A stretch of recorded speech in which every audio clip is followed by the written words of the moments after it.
Tonight, a severe weather threat as we come on the air as millions from coast to coast are in the grip of the early summer heat wave. New details in the mass shooting in Arkansas.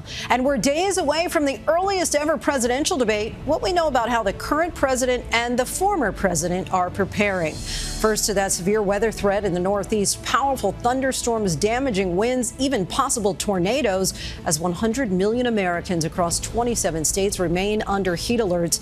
In the heartland, the National Guard is assisting residents in flood-ravaged northwest Iowa. Rivers are expected to crest over record levels. Ike Ejiochi reports from Washington, D.C. Samara Theodore has the forecast. As Americans seek relief, beachgoers beware. Officials warn of a high risk of rip currents along the eastern seaboard and Gulf Coast. Several recent drownings reported from Florida to New York. What experts say you should do if you're caught in a rip current. The death toll rises in the deadly mass shooting in Arkansas as authorities share details of how the incident unfolded in the parking lot of that supermarket and what we're learning about the victims, including the nurse being hailed as a hero. 4 days until the first presidential debate of 2024, President Biden hunkering down at Camp David, former President Trump on the campaign trail, teasing his possible vice presidential pick. What we know about the very different ways the two men are getting ready. Overseas, in the war between Israel and Hamas, Prime Minister Netanyahu doubles down on his claims that arms shipments from the U.S. are decreasing. What the White House is saying is deadly IDF strikes level more buildings in northern Gaza. And Israel's defense minister prepares for meetings with officials here in the U.S. Tom Sufi Burge tonight from Tel Aviv. Details just coming in of several deadly attacks in the southern Russian Republic of Dagestan. A synagogue and 2 churches targeted. What we're learning. Fishermen to the rescue, saving dozens of dogs from a Mississippi lake. And America strong tonight. They aren't just saving lives, they're making them. The baby boom at one California fire department. From ABC News World Headquarters in New York, this is World News Tonight. Good evening, everyone. Thanks so much for joining us on this Sunday. I'm Lindsay Davis. We begin with the brutal heat suffocating much of the nation. More than 100 million Americans are under heat alerts across 27 states, scorching temperatures along the I-95 corridor and triple digits in the nation's capital and Baltimore over the weekend. The extreme heat is triggering severe thunderstorms in the Midwest. Iowa's governor declaring a disaster with parts of the state overwhelmed by catastrophic flooding. And severe storms are now threatening much of the Northeast. A tornado watch is in effect for parts of New York and New England, but those storms could bring some relief from all the heat. We have team coverage tonight. ABC's meteorologist Samara Theodore is standing by with the forecast, but ABC's Ike Ejiochi leads us off tonight from Washington, D.C. Tonight, relentless heat continuing to scorch the country. More than 100 million Americans under alerts across 27 states from coast to coast. The heat is just unimaginable. It's very hot. Most of the I-95 corridor under extreme heat risk, hitting record-setting temperatures after already enduring a nearly week-long heat wave. I feel like the sun is just beating today. It's very hot. Washington, D.C. today, tying its daily record high of 98 degrees. Baltimore reaching 101 degrees Saturday, the hottest June day there in 12 years. How are you staying cool? Right here in the shade. I'm not walking those steps. Here in the nation's capital, Galen Clark telling me she's visiting from Las Vegas and that the two areas don't compare. It's not like Las Vegas. It is so oppressive. It's so hot. It's so wet that you can't breathe and everything is sticking to you. The blistering heat now expanding to the southern and western U.S., near triple-digit temperatures forecast for huge swaths of the country. The sweltering temperatures in part fueling torrential rainstorms in the Midwest. Iowa Governor Kim Reynolds declaring a disaster after floodwaters inundated northern parts of the state, forcing evacuations. The devastation is severe and it's widespread. In almost every community impacted, the rivers crested several feet above record levels. Lindsay, the oppressive heat here in D.C. is finally starting to break, but tomorrow, more seasonal temperatures are expected, but it's still going to be hot, with much of the Northeast corridor experiencing highs in the 80s and low 90s for the week. Lindsay? At least the end is in sight. Ike, we'll take it. Thanks so much. Let's get right to ABC's meteorologist, Samara Theodore. Samara, give us a timeline for this severe weather threat. Well, it's happening right now. We actually have a tornado watch in effect for New England. Not something you see every day until 8 p.m. There's already been multiple tornado warnings issued for many states. There's also a severe thunderstorm watch issued for places like Pennsylvania, New Jersey, parts of New York and Ohio through tonight. Now, these storms are robust and only fueled by the heat. The heat dome continue to expand farther west. Places like Sioux City can reach near triple digits for their Monday, as hot as 93 degrees in New Orleans, with a heat advisory issued for much of the central portion of the country. Excessive heat warnings for places like Salt Lake City. So this heat also impacting the west. Triple digit temperatures anticipated, with temperatures reaching 108 degrees for the start of the work week in Phoenix. Lindsay? All right, Samara, thank you. Now to those deadly wildfires in southern New Mexico. The FBI is working with multiple law enforcement agencies to try to determine the cause of the South Fork and Salt fires. They're offering up to $10,000 for information leading to an arrest and conviction. At least 2 people have died in the blazes and hundreds of homes have been destroyed. And now to the life-threatening rip currents along the eastern seaboard. Since Thursday, at least 8 people have drowned, and the search for 2 teens who went missing in rough beach waters in New York on Friday has now been suspended. Tonight, the warnings and safety tips for swimmers as beach season heats up. Here's ABC's Morgan Norwood. Tonight, the National Weather Service warning of life-threatening rip currents up and down the Atlantic and Gulf Coast, where several people have drowned in recent days, dragged out to sea by powerful waters. Beaches on Long Island and New Jersey, all the way down to North Carolina and Florida at high risk, meaning everyone, even strong swimmers, should stay out of the water. The heightened alerts coming as authorities called off the search for 2 teenage boys, ages 16 and 17, who went missing near Jacob Riis Park in Queens, New York on Friday. This is one thing back. Emergency responders combing through 600 square miles of rough chop, but still no sign of the boys. The Coast Guard saying in a statement, the decision to suspend a search is always difficult and weighs heavily on all involved. Our crews have conducted an exhaustive search, and our thoughts remain with the families during this difficult time. And in Florida, rip currents claiming the lives of 5 people in just 2 days, including this Pennsylvania couple who were carried away while swimming with their 2 children. Tonight, swimmers urged to stay near lifeguards and heed safety advice from Beach Patrol and flag warning systems. Breaking into the summer season and the timing of these stronger rips this week, I think that may be causing the quote-unquote perfect storm in terms of people not being acclimated for beach rip current season. And Lindsay, experts say if you find yourself caught in a rip current, remember, do not panic. Instead, you want to relax, float, and then swim parallel to the shore until you're free of that rip current. Lindsay? Potentially life-saving tips there, Morgan. Thank you. Now to the new details coming in tonight about the deadly mass shooting at an Arkansas grocery store near Little Rock. The death toll has now climbed to 4, and moments ago, authorities said it appears to be a random act of violence. What we're learning tonight about the victims, including a nurse and the baby she left behind. Here's ABC's Jaclyn Lee. Tonight, as the death toll rises to 4, police in Arkansas say that grocery store mass shooting appears to be a random act of violence. We believe he immediately began engaging victims in the parking lot after exiting his truck and then proceeded into the store. Once inside, he was firing indiscriminately at both customers and employees. Arkansas State Police revealing new details about the shooting on Friday in Fordyce, about an hour south of Little Rock. And there is a shooting going on. The suspect was armed with a 12-gauge shotgun, a pistol, and a bandolier with dozens of extra shotgun rounds, authorities say. And for the first time tonight, authorities identifying the fatalities. 81-year-old Ellen Schrum, 62-year-old Shirley Taylor, 50-year-old Roy Sturgis, and 23-year-old Callie Weems. Instead of fleeing from the obvious danger, Callie Weems began using her training as a nurse to render aid to a gunshot victim, and unfortunately became a victim herself as a result of her selfless actions. Weems' mother, Helen, says her daughter died a hero and is survived by her child, Ivy Mae, just 10 months old. She loved God, she loved her daughter, she loved her family, and she loved people. Police say the 44-year-old suspect, who is facing 4 counts of capital murder, shot 11 others, including 2 police officers.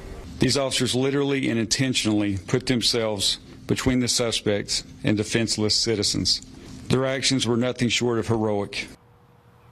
Lindsay, police say 4 people are in the hospital. A woman is still in critical condition. Arkansas State Police are investigating the motive of the shooter. Lindsay? Thinking of baby Ivy May tonight, Jaclyn, thank you. Next tonight, the first presidential debate of 2024 between President Joe Biden and former President Donald Trump, now just 4 days away. This is the earliest presidential debate in American history, and any stumbles or fumbles could linger for weeks, even months. More now from ABC's White House correspondent Mary Alice Parks. With the first presidential debate just 4 days away, tonight the Biden campaign says it will be a critical moment to contrast Biden's record with Donald Trump's. Joe Biden wakes up every day thinking about the American people. Donald Trump wakes up every day pretty much thinking about himself. In a new memo, the campaign saying viewers will see two different visions. Biden's, one where freedoms are protected and all Americans have a fair shot, and Donald Trump's dark vision where he will serve as a dictator on day one and give tax cuts to the ultra-wealthy. He is a convicted felon. I think that stands in sharp contrast to President Biden's defense of the rule of law. Their debate preparations couldn't be more divergent. Biden holding mock debates at Camp David with more than a dozen aides. You know, when you say prep, I think this is prepping. Former President Donald Trump on the campaign trail, overnight slamming the debate's no audience format, which the Biden team had requested, and he agreed to. It's like death. This could be the most boring, or it could be quite exciting. Who knows? And asking his crowd in Philadelphia for strategy advice. Should I be tough and nasty and just say you're the worst president in history? Or should I be nice and calm and let him speak? Trump now saying that his VP pick will most likely be at the debate. North Dakota Governor Doug Burgum, one of his top contenders, dodging questions today about why he should be the top choice. President Trump can win this race regardless of who his vice president is. He's got the luxury of not having to pick someone. Now, Biden's campaign surrogates were on offense today, talking about Trump's criminal conviction, his role in January 6th. It'll be interesting to see if the president himself continues that tack. On the other hand, we are told that Trump and his allies have been strategizing about how he should respond to questions he might get about his promise to pardon January 6th rioters. Lindsay? Mary Alice, thank you. Thursday night on ABC, watch the CNN presidential debate simulcast. It all starts at 8 p.m. Eastern with the ABC News special Race for the White House. I'll join David Muir and the entire ABC News political team Thursday night right here on ABC. Overseas now in a deadly weekend in Gaza as Israeli forces launch multiple strikes in northern Gaza. All this comes as Israel's defense chief arrives in Washington, D.C. to discuss the next phase of the war and escalating hostilities on the border with Lebanon. ABC's Tom Soufi-Burge is in Tel Aviv with more. Tonight, Benjamin Netanyahu doubling down on claims that U.S. arms supplies to Israel are being delayed. The Israeli Prime Minister saying in the past 4 months there's been a, quote, dramatic drop in the amount of American weaponry arriving. I said it's inconceivable. US officials calling Netanyahu's initial claim on the issue in this video message released Tuesday inaccurate and out of line. But Israel's defense minister today stressing the importance of US support just before he flew to Washington for key talks with US officials. It comes as Israel increases attacks in Gaza this weekend. Young children rescued from the rubble. 60 people killed in the past 24 hours, according to Palestinian officials. Today, the IDF saying it struck Hamas infrastructure in central Gaza. But Abdul Aziz saying there are massacres every day. We spoke to Dr. Ahmed Radi, who's treating the injured in northern Gaza. How many people have you seen killed in the last 2 days? I have seen a lot.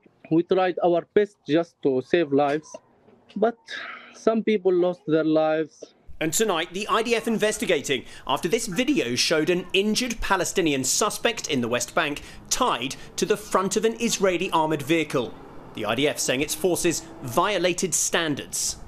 And Lindsay, Israel's defense minister saying he'll be discussing the transition to the next phase of the war in Gaza when he meets face-to-face with US officials in Washington tomorrow. Lindsay? So many want to know when the intense fighting will end. Tom, thank you. Now to breaking news. 9 people, including 7 police officers, were killed in what appears to be a coordinated attacks by gunmen in Russia. Let's bring in ABC's Patrick Reevell in London tonight. Patrick, what can you tell us? Hi, Lindsay. Yeah, this was a serious coordinated terror attack in Dagestan in southern Russia. Multiple heavily armed gunmen appear to have simultaneously attacked 2 churches and 2 synagogues in the regional capital, Mahachkala, and in another city, Dept. Videos show street battles between the gunmen and police. A synagogue also in flames. Authorities say at least 9 people were killed, 7 of them police officers, as well as an Orthodox priest, and another dozen police officers also injured. Now, police say they have now killed at least 6 attackers, and that just in a little while their main operation is now over. Dagestan has long suffered from an extreme Islamist insurgency, but this is one of the biggest attacks in years, and it will be raising questions whether Russia's security forces are overstretched by the war in Ukraine. Lindsay. Patrick, thank you. Now to heartbreak and the deadly tragedy in Saudi Arabia. More than 1,300 people died during this year's Hajj pilgrimage. Worshippers facing scorching heat with temperatures soaring above 125 degrees. Some Americans are among the dead, but most are Egyptians. And officials fear that death toll will only rise as hundreds are still missing. And there's still much more ahead on World News Tonight this Sunday. The search for suspects responsible for a mass shooting in Columbus, Ohio. And later, what Sha'Carri Richardson did on the track that no one else in the world has done this year on her way to Paris. Next tonight, authorities in Columbus, Ohio are searching for suspects after a mass shooting in the street in the early morning hours. 10 people were wounded. One of them was rushed to the hospital in critical condition, but all are expected to survive. Police are appealing to the public for information. A New York City man is in custody in Connecticut, charged with trying to drown his 2 children at a beach. Authorities say the children, both said to be under 3 years old, are recovering in the intensive care unit.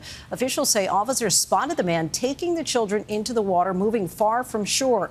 Officers were able to grab them and take them back to the shore safely. Authorities in Oakland County, Michigan, say 3 suspects are in custody after what they call a fatal ambush of a deputy.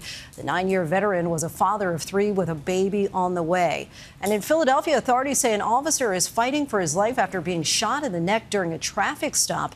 Police say a suspect and several people who were in the car have been detained. When we come back, the fishermen and their life-saving catch, dozens of dogs. To the index now, the husband of the woman killed by an alleged drunk driver hours after their wedding will reportedly receive a nearly $1 million wrongful death settlement. Samantha Miller died when a car slammed into the newlyweds' golf cart in South Carolina. According to the Post and Courier, several bars, an insurance company, and a rental car company are all part of the settlement.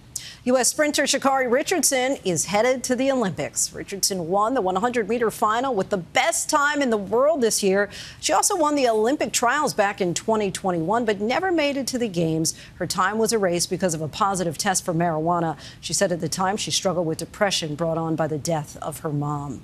An unusual rescue in a Mississippi lake. 3 fishermen were in the right place at the right time to save dozens of hunting dogs that had jumped into the water after chasing a deer.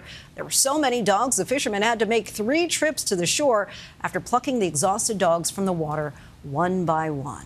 When we come back, the California Fire Department with an abundance of joy. Finally tonight, America Strong. First united at the workplace, now from fighting fires to fathering. There must be something in the water that the Visalia firefighters are using in Central Valley, California. They're not only saving lives, they're busy making them. Over the past year, the VFD has welcomed 15 babies into their families, the most ever born into the department in a single year. Just a few days ago, 13 of the babies got together, a chance to introduce the newest family members to the squad.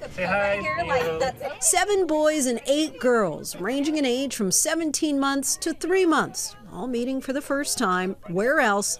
At the firehouse. Then joining their proud dads for this family photo. It wasn't all that long ago these firefighters were further united as fathers. Even when they're off duty, they know a thing or two about putting out fires. They all share a closer bond thanks to this wave of baby fever. Thanks for watching. Have a great night. Thank you for making World News Tonight with David Muir America's most watched newscast.